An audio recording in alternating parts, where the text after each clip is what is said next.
Hi అండి, ఈరోజు నేను పనస పువ్వులు చేస్తున్నాను. ఇందుకోసం ఒక గ్లాస్ మైదా పిండి తీసుకున్నాను. మీరు మైదా పిండి బదులు గోధుమ పిండితో కూడా చేసుకోవచ్చు. కాకపోతే మనకి మైదా పిండితో అయితే క్రిస్పీగా వస్తాయి.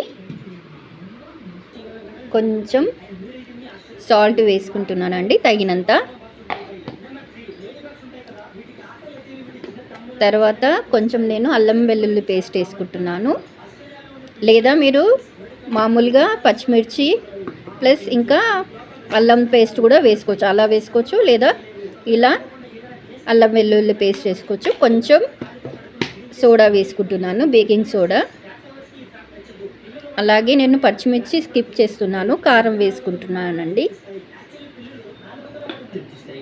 అలాగే కొంచెం వాము ఇట్లా క్రష్ చేసుకొని వేసుకోవాలండి. ఇదంతా మనము మిక్స్ చేసుకుందాం.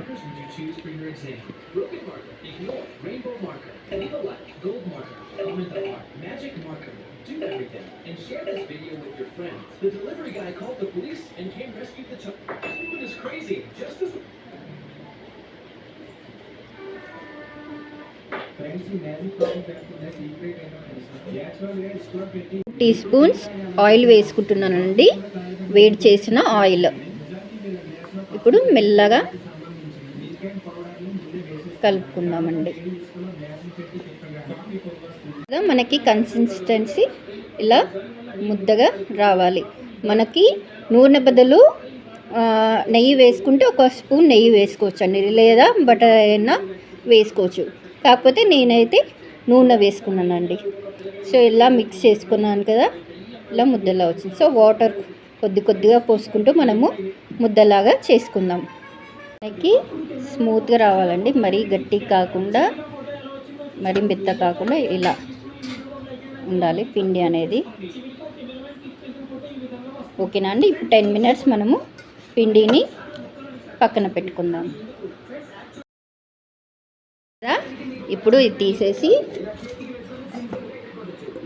చూద్దాం. మన పిండి కన్సిస్టెన్సీ ఇలా ఉంది.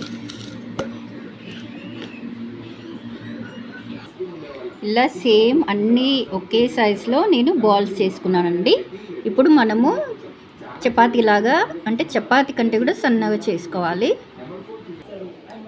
ఇలా ఓవల్ షేప్ చేసుకున్నానంటే, అంటే చపాతీ కంటే ఓవల్ షేప్ రావాలి మనకి. నెక్స్ట్ మనము సన్నగా కట్ చేసుకోవాలి.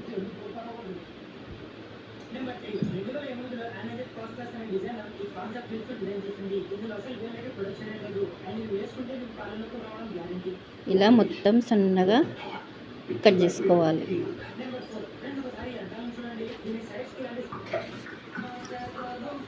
చూసారు కదా, మనము ఇలా రోల్ చేసుకోవాలన్నమాట ఎడ్జెస్కి.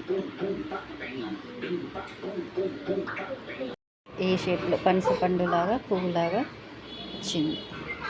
ఇలా అన్నీ చేసి పెట్టుకోవాలండి. ఇలా చేసుకున్నాం కదండి. ఇలా అన్నీ మనము మూత పెట్టే చేసుకోవాలి. లేదా మీ దగ్గర తడి క్లాత్ ఉంటే అది పెట్టుకొని చేసుకోండి. ఎందుకంటే మనకి పిండి అనేది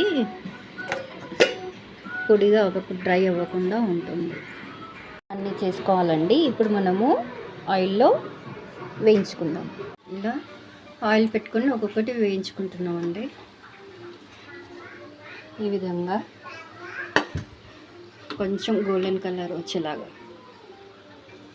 చూడండి. ఇలా పనస పువ్వులు రెడీ అయినాయి మనకి. మా రెసిపీ మీకు నచ్చితే లైక్ చేయండి, షేర్ చేయండి, సబ్స్క్రైబ్ చేయండి. చూసారు కదండి, మనకి ఎంతో క్రిస్పీగా నోట్లో వేసుకుంటే కరిగిపోతాయి.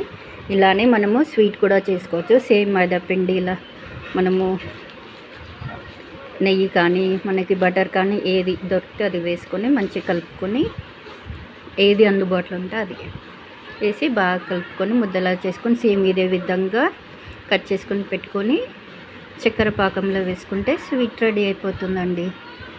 ఇదే విధంగా స్వీట్ కూడా చేసుకోవచ్చు. Thank you for watching.